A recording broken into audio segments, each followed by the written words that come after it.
Mas vamos lá. Eu queria compartilhar essa enquete com você e queria te dar 2 minutos de fala, se você gostaria de compartilhar sobre a sua resposta, ok? Esse é um costume que a gente está criando aqui, para que você possa ter voz, não seja só um monólogo. Então, pelo menos 1 minutinho, se você quiser participar. A pergunta é: como você costuma reagir em momentos de crise? Como você costuma reagir em momentos de crise? Opção 1, tento resolver sozinho. Opção 2, busco a ajuda das pessoas. Opção 3, confio em Deus e procuro manter a calma. Opção 4, fico ansioso e preocupado. Como você lida, como você costuma reagir em momentos de crise? Eu quero dar 2 falas, 1 minuto cada um, se você quiser compartilhar. Alguém gostaria de compartilhar sobre a sua resposta, do porquê? O Pérez vai falar, e quem mais gostaria? O Léo também. Então, beleza. Então, vocês não vão aparecer na câmera, mas vocês vão, a voz de vocês precisa ser ouvida. Pérez, compartilha com a gente, você tem até 1 minuto para compartilhar conosco. Vai lá. Então, primeiro um pedido, podia ter mais de uma opção para marcar. Qual? Por exemplo, você pode buscar a ajuda de pessoas e confiar em Deus. Mais de uma opção. Isso. Entendi. Porque beleza. essa justamente foi a minha situação, né? E a gente vai amadurecendo, né? Graças a Deus. No passado eu tentava resolver muito sozinho e me estrepava. Mas lendo aquele livrinho Ego do Tim Keller, lendo a trilogia, a gente vai aprendendo que não tem problema nenhum você demonstrar a sua necessidade, a sua fraqueza e pedir ajuda. Então, pedir ajuda, sim, seria uma coisa que eu hoje faria muito mais do que antes. Certo. Né? Agora, confiar em Deus, foi tão... Se fosse só confiar em Deus e manter a calma, não. Agora, confiar em Deus e procurar manter a calma, sim. Agora, você consegue manter a calma? Não. Aí você também fica preocupado e nervoso. Então, acaba sendo uma mistura. Entende? Você tenta confiar em Deus, você confia em Deus, mas dá aquele... E aí você tenta resolver um pouquinho sozinho. Aí você percebe que não é assim. Eu preciso da ajuda dos irmãos, de outras pessoas, né? E a gente fica um pouquinho preocupado, porque, né? Entendi. Então, é um processo. Então, assim, se aplica um pouquinho de cada ali. A única coisa que eu fazia muito no passado e hoje, graças a Deus, eu consegui melhorar bastante, não estou ainda 10, né? É resolver sozinho. Porque aí só dava a coisa errada. Entendi. Vamos passar para o Léo? Mas é uma coisa interessante para a gente pensar. Será que o objetivo de vida nosso não seria conseguir ficar calmo, confiar em Deus né, e ficar, talvez... o ideal, é onde a gente deve buscar, né, o nosso objetivo, né? Léo? Bom, 1 minuto, hein? acredito que há um tempo atrás, Dani, controla ele aí. ficaria muito ansioso por alguns momentos aí de dificuldade, mas depois que eu entreguei minha vida a Deus e tudo, de certa forma, acredito que Ele proporciona na minha vida para mim poder enfrentar, entender e passar. Então, tudo que vem acontecendo e o que vai acontecer ainda, eu confio a Ele 100%, não me preocupo mais. Então, o que tiver que acontecer, vai acontecer e a gente vai passar de forma ou outra. Com Ele vai dar tudo certo. Antes não, antes eu tinha muito medo, ficava ansioso, preocupado e inventava 1000 coisas, né? Então você consegue confiar em Deus e ficar calmo? Sim. Tá. Hoje sim. Ok. Hoje sem problema. Acredito que Deus me conforta, não deixando eu ficar preocupado com algumas outras alternativas. Amém. Show. Vem trazer o microfone para cá. Alguém gostaria mais de falar? A Raíssa gostaria de falar, vou abrir, porque é raro a gente ter pessoas mais falando, né? Então, fala, Raíssa, 1 minuto para você. Eu fico 4 primeiro, eu fico um bom tempo ansiosa, fico preocupada, aí depois eu fico um pouco mais calma, mas foi tipo o que o Pérez falou, assim, confio em Deus, mas assim, ficar calmo, assim, é um pouquinho complicado, mas eu tento. Não é tão simples assim, né? Show, obrigado. Eu sei que você sentiu vontade de falar. Semana que vem agora eu abro de novo e você fala, tá bom? Obrigado vocês que compartilharam com a gente, porque isso é muito importante, porque a gente percebe algumas coisas interessantes. A trajetória cristã, ela não é linear. Ela não é algo em que você, olha, eu passei desse estágio, não vivo mais isso. Em alguns momentos da nossa história, da minha história, eu já estive como Léo, nada me abalava.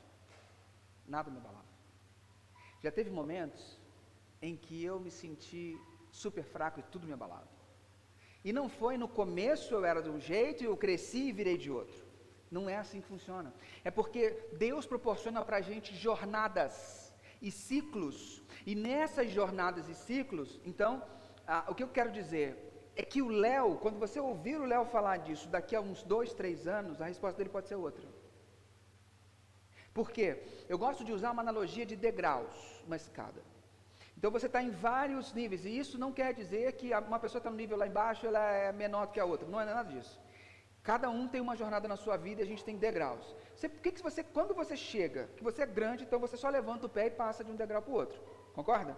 Agora imagina se você fosse pequenininho, e você estivesse no plano do degrau, e aqui tem uma parede, você não sabe o que tem aqui em cima. E aí você tem uma parede, uma crise, uma tempestade na sua vida que você tem que subir. E aí você sobe essa parte, e aqui em cima Deus faz assim, te dá a mão e te puxa para cima.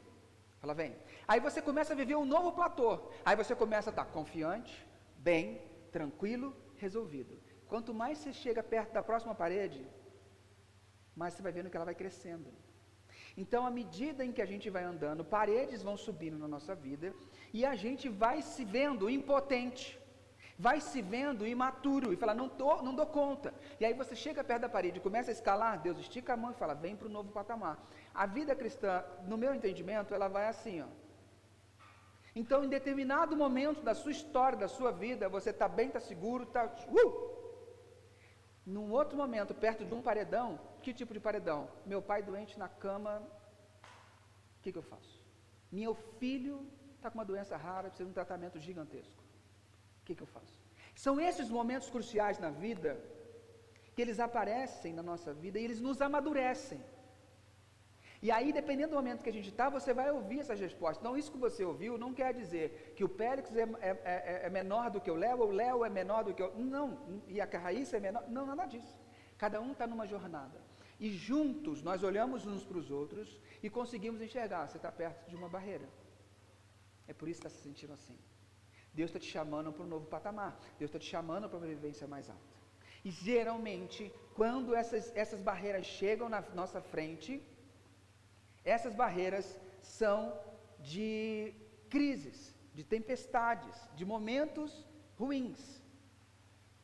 E aí, nesses momentos de tempestades, de momentos ruins, revela de dentro da gente coisas que a gente não sabia que a gente tinha dentro de nós. A crise vai sempre chegar de forma inesperada e vai botar para a gente a nossa vulnerabilidade e vai esfregar ela na nossa cara.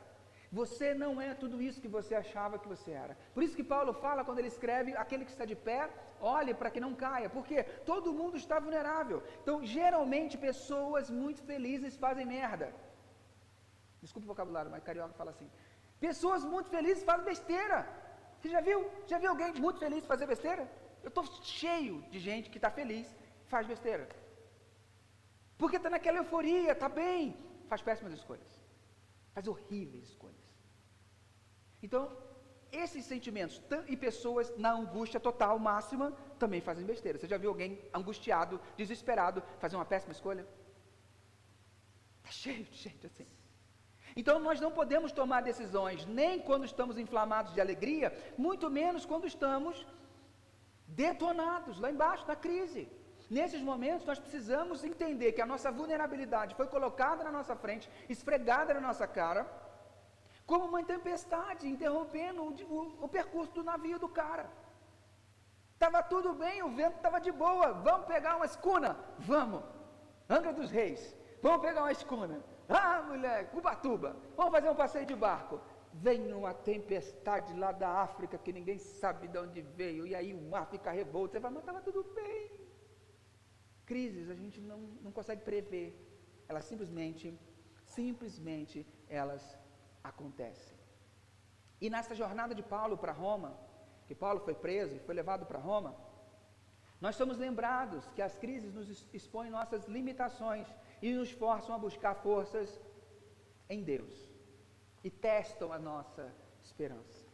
O Eugene Peterson, ele tem uma frase que diz: a fé é a resposta a uma revelação, não a um desejo de entender.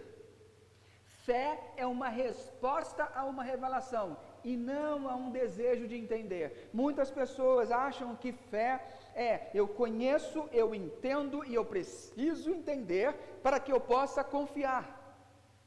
Mas não é assim que funciona. Peterson está levantando a questão para nós, dizendo que quando você descobre quem Deus é, você percebe quem Deus é, a fé é a resposta ao fato de você ter conhecido quem Deus é. A fé é menos uma coisa lógica, palpável e mais algo que é uma resposta ao que você conheceu de Jesus. É uma resposta ao que você conheceu de Jesus.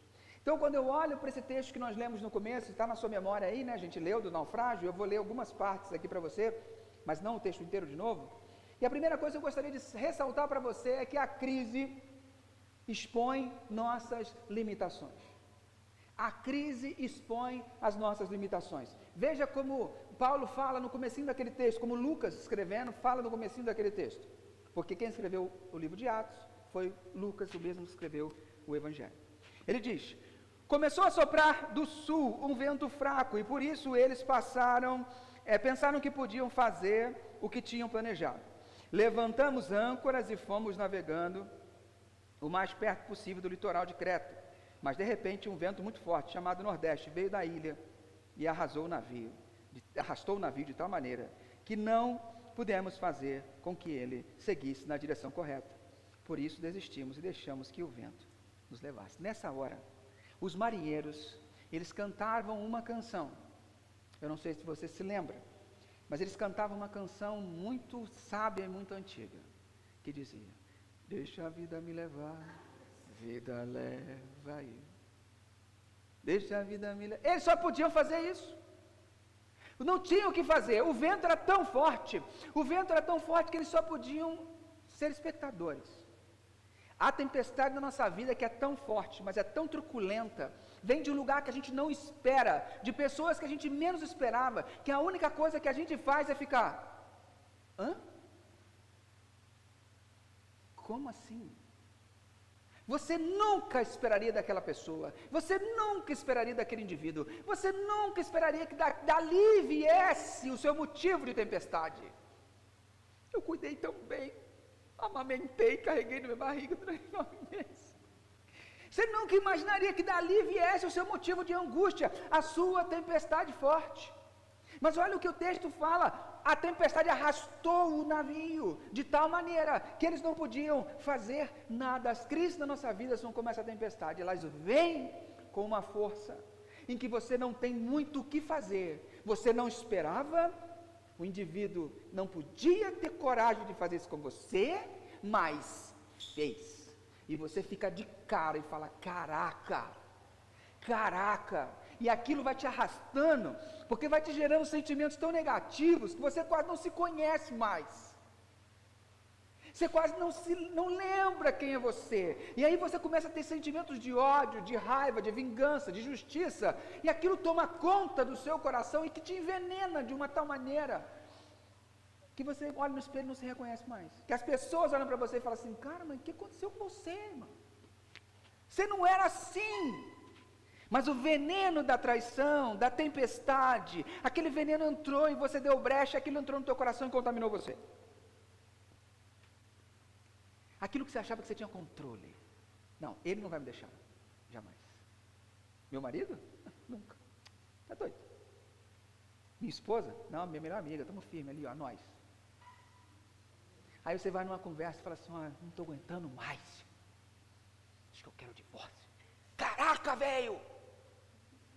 Divórcio é uma palavra que no casamento não pode, tá amarrado. Não, de Pai, Filho e Espírito Santo. Não tem na conversa, não pode entrar na conversa do casal. Mas aí a pessoa vem com essa bomba. Ou então você está ali tomando uma de boa, com a pecinha lá, escutando o cheiro da pecinha, trincando na churrasqueira. E aí vocês começam a lembrar de alguma coisa do passado. Contando histórias. Aí a pessoa fala assim: nossa, nessa época estava bravo mesmo, hein? Nessa época eu pensei em te deixar. Como assim pensou em me deixar? Parece que se o mundo o chão abre e, caraca, você nunca esperava isso. A tempestade é assim, ela é um negócio louco, ela vem e rebenta você, e leva você embora, e ela destrói a sua ilusão de controle, porque a gente achava que aquilo ali, essa área estava resolvida, essa área não tem que mexer, vai mexer em toda, mas aqui está tudo certo, está dominado, está tudo dominado, ali ninguém mexe, e aí é ali que a coisa acontece, e destrói sua ilusão de controle. E nós somos confrontados a confiar, no momento de crise, em alguém ou em algo maior do que nós. Muitas pessoas conseguem encontrar Deus no meio da tempestade e percebem que Deus é a nossa única e verdadeira segurança. Outras pessoas buscam isso em outros lugares, na sexualidade, na relação de trabalho, na conquista por bens materiais, enfim, cada um escolhe um caminho. Mas o nosso Deus é especialista em resolver tempestades. Ele até andou por cima de uma, lembra? O nosso Deus, ele é especialista, ele é mestre em pegar uma tempestade e transformá-la no final num arco-íris. Ele é mestre nisso. O nosso Deus adora tempestades, porque ele sabe que ele pode resolver. N.T. Wright, um teólogo, ele diz assim: a vida cristã não é uma promessa de calmaria, mas a certeza de uma presença. Não vai ser fácil. De ser discípulo de Jesus tem um preço, é custoso, ele vai pedir coisas de você, coisas que ele não acha que sejam boas para você, ele vai ter um preço a ser pago, há tribulações, pessoas não vão gostar do seu novo comportamento, você vai se afastar de algumas pessoas, infelizmente, pessoas vão se afastar de você, mas de uma coisa você tem certeza, a sua presença, a presença de Deus na tempestade. A segunda coisa que a crise faz com a gente, além de expor nossas limitações, é a crise aponta aonde buscar força. Olha o que o texto diz. Fazia muito tempo que eles não comiam nada. Então Paulo ficou de pé no meio deles e disse: homens, vocês deviam ter dado atenção ao que eu disse e ter ficado em Creta, e assim não teríamos tido toda essa perda, este prejuízo. Mas agora eu peço que tenham coragem, ninguém vai morrer, vamos perder somente o navio. Pô, Paulo, caraca, velho, ó, vai dar tudo certo, ninguém vai perder a vida, vocês só vão perder o voo. Pô, velho, que é isso, cara? Percebe o lance? Você percebe o B.O.? Paulo, cara, a realidade ela é dura, não. Deus podia falar assim: vai dar tudo certo, sim. Vai salvar navio, periquito, papagaio, isso aqui. Não, não vai, eles erraram, eles saíram do porto na hora que não deveriam. O preço vai ser pago. A consequência do seu pecado, ela vem. Deus transforma o mal em bem, protege você no meio da tempestade, protege. Mas a consequência chega. Você vai perder o navio. Por quê? Você saiu na hora que não devia sair, cara. O tempo estava ruim. Não adianta você sair e a mãe, as pessoas mais sábias de casa falam: leva o guarda-chuva que vai chover. Lembra disso? Aí você sai com o tempo ruim. E não adianta você chegar e ficar orando: Deus, põe uma nuvem aqui em cima de mim que não chova e me acompanha até em casa. Eu já vi testemunho disso acontecer, porque o cara era doente. E ele não podia pegar chuva, ele estava com tuberculose, ele tinha ido pregar numa igreja, e era muito antigo, voltava a pé, de cavalo, na verdade, e na volta começou a armar um temporal, e ele orou, falou assim: eu não posso pegar chuva, senão eu vou morrer, então o Senhor me protege. Uma nuvem ficou em cima dele, até ele chegar em casa. Ele não pegou chuva, chovia do lado, chovia do outro, chovia na frente, chovia atrás, mas nele não chovia. Mas você percebe que o cara ia morrer? Você percebe a diferença que quando você brinca com as coisas? Quando você brinca de intimidade, quando você brinca com coisa que não deve brincar, quando você se atesta à fronteira. Meu mentor fala o seguinte: eu nunca preciso frear para radar nenhum. Ele fala isso. Eu nunca preciso frear para radar. Porque Aí ele explica assim: qual é a velocidade permitida na Anhanguera? Qual que é? Não. Qual é a velocidade permitida na Bandeirantes? Não. Exatamente, é a máxima. Ninguém disse que você tem que andar 120. Ninguém disse que você tem que andar 100. Mas você anda 100 porque você gosta de andar no fio da navalha. Aí chega o farol, aí você...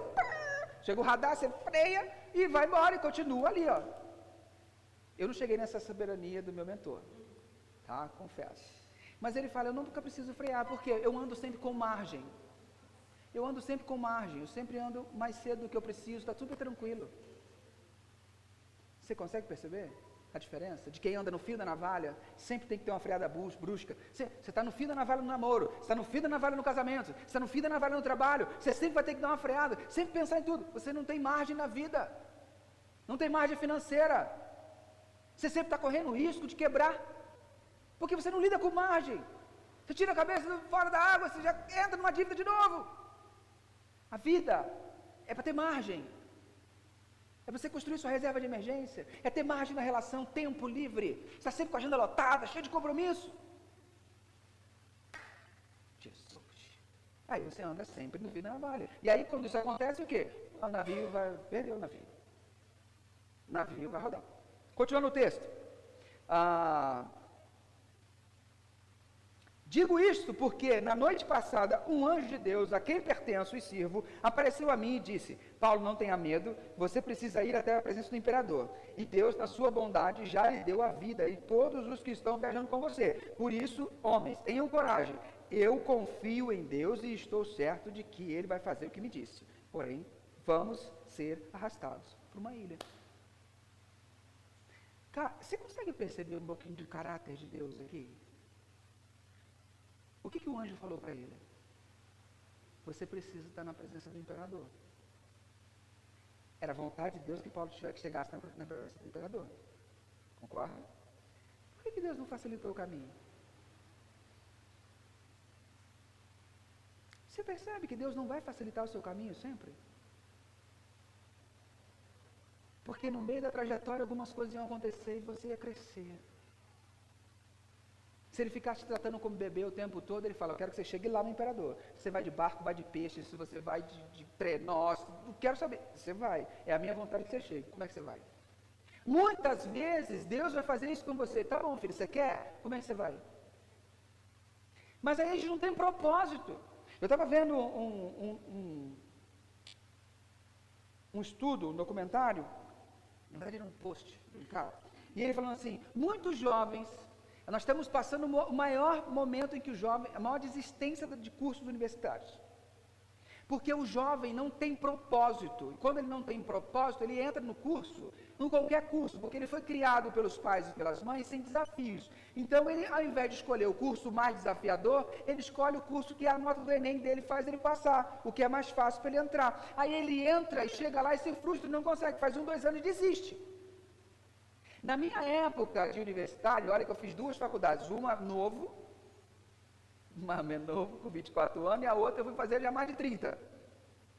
Então, na época da minha primeira faculdade, você não entrava e desistia da faculdade. Não gostou? Termina. Depois você começa outra. Termina. Depois você começa outra. Então a gente começa a ir para a vida sem um propósito. E Deus não vai falar assim para você, filho, filha, faça a faculdade tal, curso tal, você vai pegar tais professores. Não vai fazer isso. Pode fazer, porque Deus pode fazer qualquer coisa. Mas por que Ele não faz isso? Porque Ele te deu inteligência, Ele te deu coração, Ele te deu sensibilidade, Ele quer que você escolha, Ele quer interagir com as suas escolhas. Percebe? Então, Paulo, eu quero que você chegue no imperador. Eu vou proteger, mas você escolheu esse caminho, com esses burros aí que saem antes da hora. Vamos, eu vou proteger você, mas não vai deixar de passar pela tempestade. Então, o fato de você passar por uma tempestade não significa que você não está na vontade de Deus. Mas ensina ao contrário para a gente, que o caminho de Deus é livre, leve e suave. Mas não, o caminho de Deus leva para a cruz. O caminho de Jesus foi para a cruz. Então, o caminho que Deus propõe para a gente é um caminho de morte, de mortificação do nosso eu. Por quê? Porque Ele tem o poder sobre a vida e sobre a morte. E cada vez que você morre para você, mais ele infunde a presença e a vida dele dentro de você. Então você está morrendo para você e vivendo para ele. Morrendo para você e vivendo para ele. Quanto mais você morre para você, mais Deus vive dentro de você. E aí você tem a sua melhor versão. Você experimenta o melhor de você. Está dando para entender? Então, quando você lê um texto desse, tem que perceber o que Deus está agindo, como é que Ele está fazendo, que características do caráter de Deus eu estou conseguindo perceber. É isso que eu tenho que começar a entender, quando eu leio um texto. O que esse texto está mostrando sobre Deus? E aí eu tenho que olhar e falar assim, tá bom, então, uma tempestade, Deus, vontade de Deus, olha para mim agora. Qual a tempestade você está vivendo? Qual a última tempestade que você viveu? Ou para a próxima tempestade que está por vir, porque elas sempre vêm. Não é praga de pastor, é realidade. Elas sempre vêm. O que Deus vai te ensinar, o que Deus te ensinou, o que Deus está te ensinando, não significa que na tempestade você não está no caminho de Deus. Fechou? Beleza? Então, vamos ver. Ó, a bateria está com 2 pontinhos aqui. Aleluia. Deixa eu correr aqui. Uma coisa pega outra. Deixa eu colocar esse lado aqui que o Marquinhos ficou olhando para mim se acabar. Mais fácil. Vamos lá. Paulo compartilha uma mensagem de esperança para aquele povo. Que essa mensagem que ele recebeu do anjo é a verdadeira âncora do navio. Era o que Deus estava falando. Então Paulo fala, ó, um anjo falou comigo. Deus falou comigo, vai dar tudo certo. Nós vamos perder o navio. O bicho vai pegar. Não vai perder o voo não, em nome de Jesus. Tá? Mas nós vamos perder o navio, o bicho vai pegar, mas Deus falou que nós vamos lá, então nós vamos ser arrastados para uma ilha. Ou seja, na trajetória até eu chegar ao imperador, Deus vai me mandar passar por outros lugares. E em qualquer lugar que eu passar, você tem que fazer a diferença. Não é só no objetivo final. O objetivo final de Paulo era onde? No imperador. Antes ele foi arrastado para uma ilha. E se você ler Atos capítulo 28, você vê que ele fez diferença na vida lá naquela ilha também. Aonde Deus te jogar, para onde Deus te arrastar, faça a diferença. Brilhe, seja luz. Nessas crises, nós somos chamados a confiar nas promessas que Deus fez. Uma vez eu ouvi isso de um pastor da igreja do Nazareno. Ele disse o seguinte: não questione a Deus na noite sobre o que Ele já falou para você durante o dia. Pegou? Não questione a Deus na noite sobre o que Ele já falou com você durante o dia. Parafraseando, não questione a Deus na tempestade sobre o que Ele já falou com você na calmaria. Porque Deus não vai te preparar para a tempestade na tempestade. Deus vai preparar você na tempestade, antes da tempestade. É antes. E quando você enfrenta a tempestade, você enfrenta com a presença dEle e com todas as ferramentas que você precisa para superá-la. Basta você confiar nele. Mas nós somos muito autônomos. A oração fica como o último recurso. A conversa com Deus sobre o problema fica como a última solução. Rick Warren fala o seguinte: nossa segurança não está nas circunstâncias, mas na promessa de Deus. O mesmo Deus, querido, que acalma a tempestade, é o mesmo que caminha conosco no meio dela. O mesmo Deus que acalma uma tempestade é o mesmo que caminha conosco no meio dela. Não tema passar pela tempestade. Deus está dizendo para você, não tema, porque Ele está com você. Não precisa temer. Não tema passar por tempestades, se você sabe em quem você crê. Terceiro e último ponto. A crise testa nossa esperança. O texto diz, eles ficaram com muito medo de que o navio fosse bater contra as rochas. Por isso jogaram as 4 âncoras na parte de trás do navio e oraram para que amanhecesse logo. Aí os marinheiros tentaram escapar do navio. Esse bicho rato, né, rapaz? Esse cara que devia estar no comando do negócio, tenta escapar do navio. Lembra daquele navio que naufragou na Itália? Em que o capitão e os caras falaram, volte para o navio. Volte para o navio. Não é isso que a gente espera na posição de liderança, né? Mas os caras eram os primeiros a querer escapar, a querer ir embora.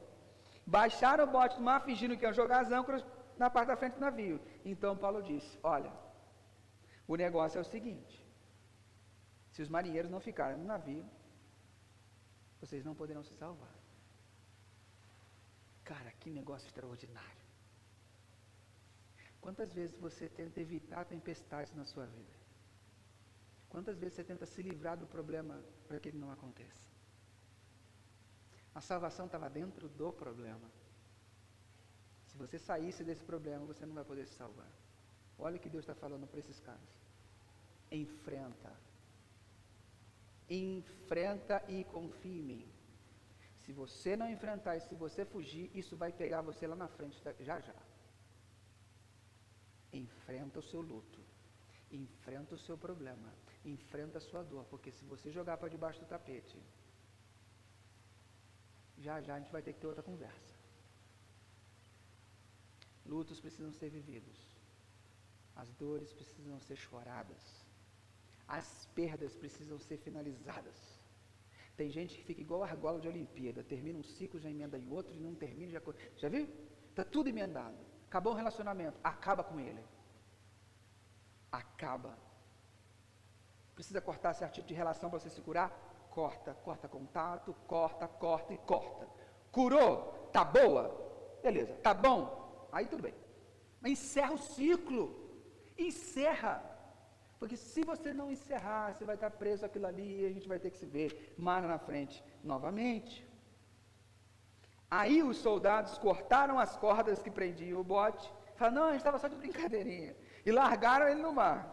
De madrugada, Paulo pediu a todos que comessem alguma coisa e disse, já faz 14 dias que vocês estão esperando e durante este tempo não comeram nada. Meu irmão, a tempestade, os caras estavam no barco 14 dias, sendo levados para tudo quanto é lado pelo barco.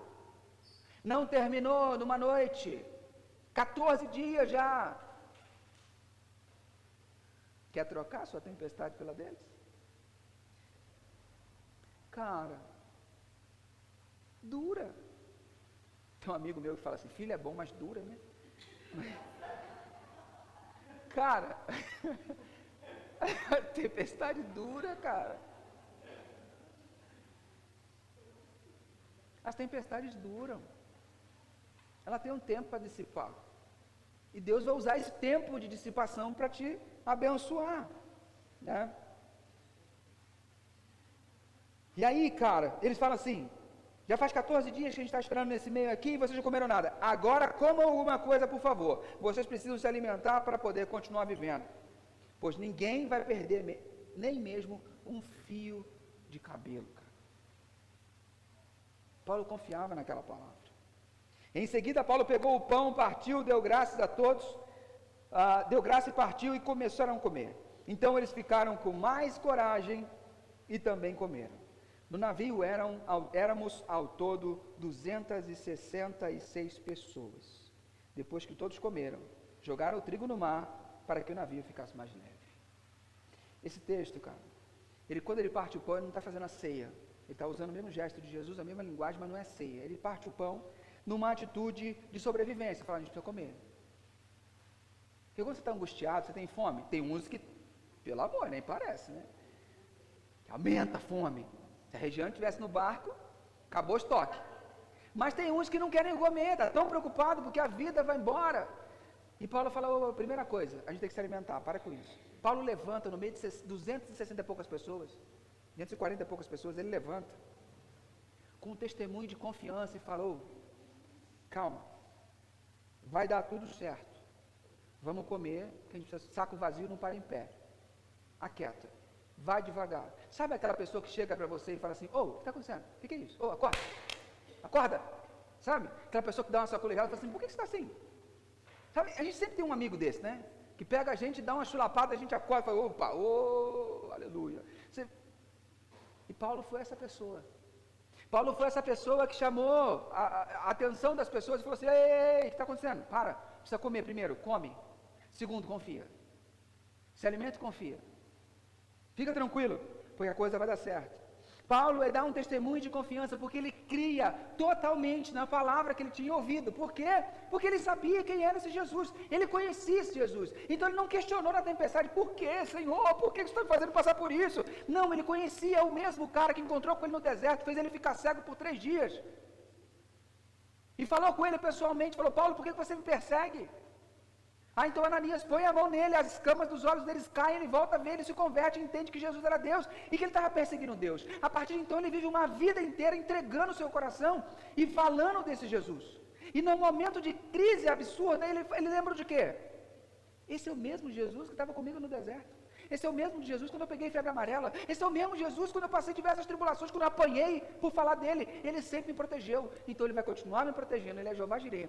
Ele vai prover. Está tranquilo. Mas Paulo nutriu uma confiança. Ele tinha um relacionamento. Por causa desse relacionamento, no momento da tempestade, ele não se desesperou. Ele creu nessa confiança. Ele creu. E aí, essa esperança dele renova as forças das pessoas, da tripulação. Crises são oportunidades para você levantar no meio de todo mundo e falar assim, opa, calma. Não é por aí. Deus está conosco. Deus está com a gente. Crises são oportunidades das pessoas ao seu redor perceberem em quem você crê. Esse último mês eu tive mais em um hospital do que eu gostaria. Porque eu odeio hospital. Odeio. Visitar a gente no hospital, para mim é muito difícil. Mas tem momentos que não tem como, a gente tem que ir, né? Vou escolher essa profissão, fazer o quê? E nesses 2 momentos de hospital, teve um momento, eu quero compartilhar com você, que eu fui pegar uma pessoa que estava tendo alta, e eu fui com a filha, e aí trazendo a pessoa para casa, chegando lá, primeiro eu fui visitar esse paciente na UPA, e quando eu cheguei, ele fez assim para mim, abriu os braços e começou a chorar. Aí eu cheguei, abracei, conversei com ele, acalmei, queria ser transferida, e beleza. E aí, por acaso, eu fui também quando ele foi ter alta. E quando eu cheguei, eu consegui subir ao quarto, ele estava sentado numa cadeira, quando ele me viu, ele fez assim. Ele levantou, veio me dar um abraço, abracei ele. E aí ele queria que eu orasse para os outros pacientes que ele fez amizade ali. Eu orei. Um que estava com sonda já, se alimentando por sonda, minha vontade era orar, Senhor, tira e leva. Mas o filho dele estava ali, aí como é que você ora para eu levar e acabar com o sofrimento? Não pode fazer um negócio desse. Aí a gente ora, a gente pede a Deus que tenha conforto. Na saída tirei fotinha com a enfermeira, para ele, né, porque ele pegou amizade com a enfermeira. E no carro, a filha dele falou assim para mim, deixa eu te fazer uma pergunta. Como é que você consegue ser tão calmo? Como é que você consegue ser tão calmo nesse processo todo, cara? Você fala e dá uma paz para a gente. E aí você começa a pensar em 1000 respostas elaboradas, né? Vou falar do evangelho, eu virei para ela e falei assim, olha, eu acho, porque eu sei em quem eu creio, e eu confio nele. É só isso. É só isso. Eu sei em quem eu tenho crido. Então não tem caos. Ah, mas quando sua mãe estava com câncer, eu quero ver se você ficou assim. Foi igualzinho. Foi igualzinho. Quando nós chegamos em dezembro, minha mãe quase não andava. Tinha perdido mais de 20 quilos. Eu cheguei. Nós chegamos em casa. Ô, dona, o que você está fazendo aí? Por que você está tão sem peso assim? Pelo amor de Deus. Comecei a brincar. Qual é o meu papel? Fazer comida para ela. Fazer ela comer. Vamos fazer ela comer. Minha mãe não andava. A gente saiu de lá no dia 1º. No dia 31, minha mãe foi caminhar com a gente em volta do lago. Ela já conseguia andar. Porque aqui me detonou ela. Por que você é tão calmo? Não é que eu sou calmo. Eu conheço Jesus. E eu posso descansar nele. Quando chegar a hora dele levar minha mãe, vai levar. Eu vou chorar, vou ficar triste, mas eu conheço Jesus. Eu creio nele. E é isso que que nos faz confiar nesses momentos. Porque Paulo, ele consegue partir o pão e ficar calmo no meio daquilo ali, porque um outro pão, anos atrás, tinha sido partido por ele. Lembra do que Jesus disse na ceia? Esse é o meu corpo, que é dado em favor de vocês. Por causa do que Jesus fez, sendo elevado para a cruz, sendo o pão que pagou o preço, que foi dilacerado por nós, Paulo tem então esperança e confiança, que ele podia confiar em Deus, Porque Deus cuidou de Jesus e o trouxe de volta da morte. Por isso Paulo agora tinha esperança. E é por isso que eu e você podemos ter esperança. De que Deus resolveu o problema da morte. As pessoas falam que tem algumas coisas na vida não tem solução. Para a morte não há solução. Tem sim, Jesus já deu solução para a morte. Ele já resolveu o B.O. Ele resolveu o B.O. da morte. Então se ele resolveu o B.O. da morte por amor a nós, o que mais ele não faria por nós? É por causa dessa confiança que eu posso ficar tranquilizar na hora da tempestade e saber. Se nem a morte pode detê-lo, o que vai poder detê-lo? Deus é bom o tempo todo e eu posso crer nisso. Jesus foi partido na cruz, metaforicamente. Ele foi para a cruz para nos dar esperança. Jesus é o pão partido que dá esperança no meio da crise. Então quando Paulo parte o pão, ele está remontando a Cristo. Cristo é aquilo que nos dá segurança. Nós somos convidados no meio da angústia, no meio do caos, a sermos agente de esperança e paz àqueles ao nosso redor. Porque nós sabemos em quem nós cremos. O Tim Keller diz, o verdadeiro teste da fé é confiar em Deus em meio ao que não entendemos. E aí eu termino da seguinte forma. As crises, embora desafiadoras, têm o poder de nos transformar.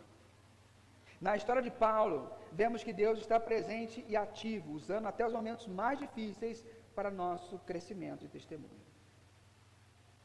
3 conselhos da história de Paulo.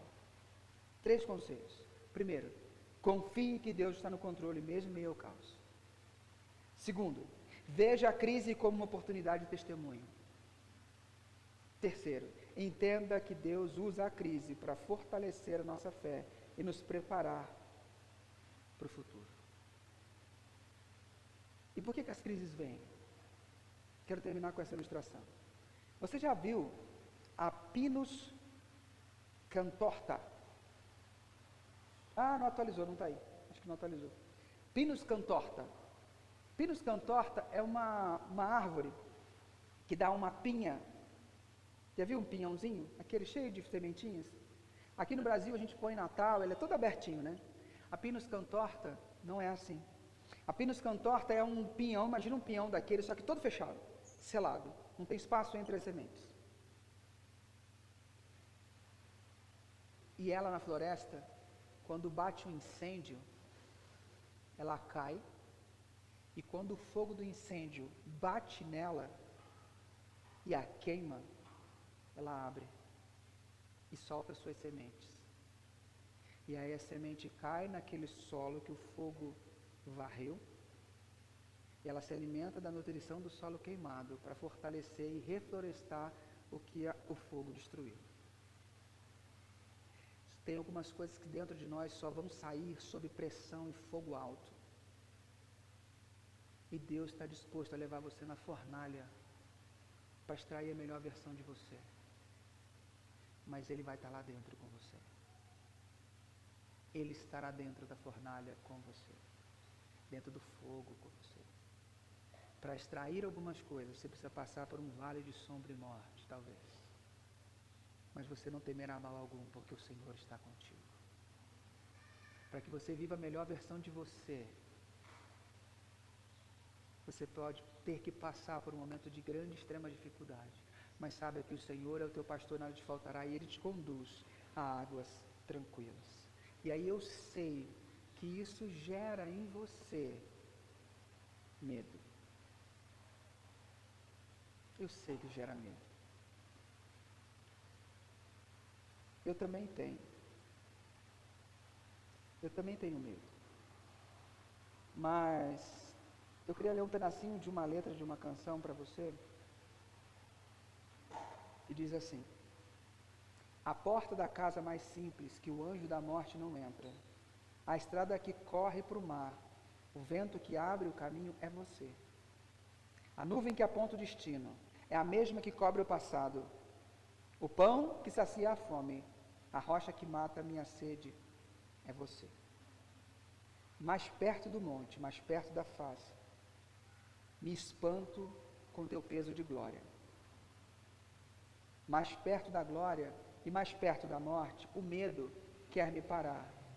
Então, me tira o medo, que me faz dizer: Moisés, suba em meu lugar.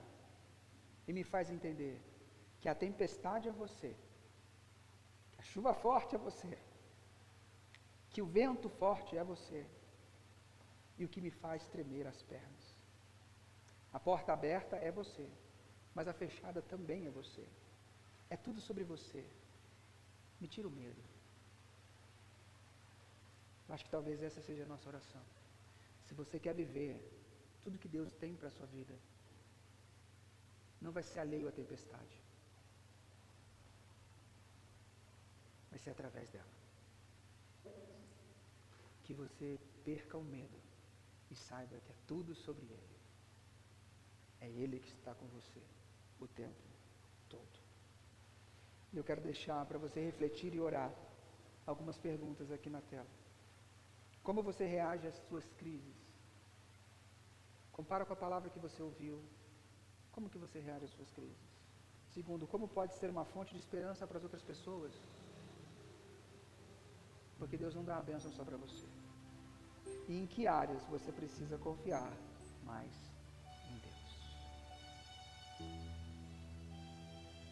Eu queria que você meditasse um pouco sobre isso e fizesse uma oração a Deus. Respondesse a Deus sobre o que Ele provocou em você aqui nessa manhã. Eu vou te dar um tempo e depois juntos nós vamos orar.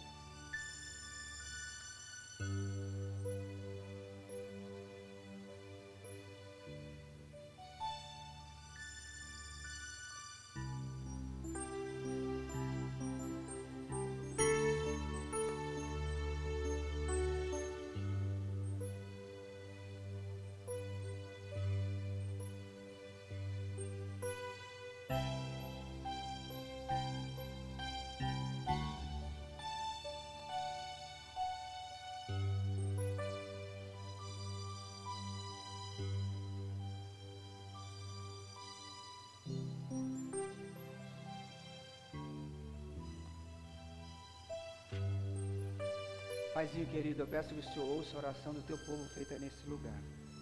Em nome de Jesus. Tira-nos o medo de nos aproximar de você.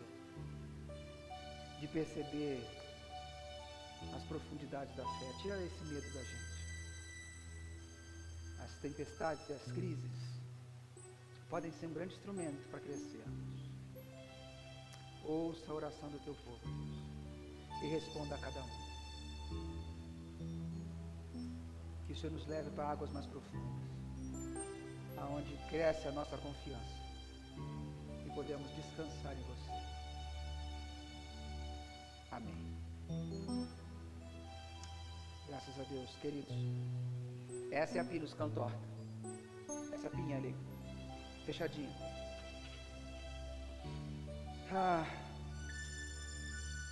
Quero terminar, despedindo do pessoal que está em casa. Deus abençoe.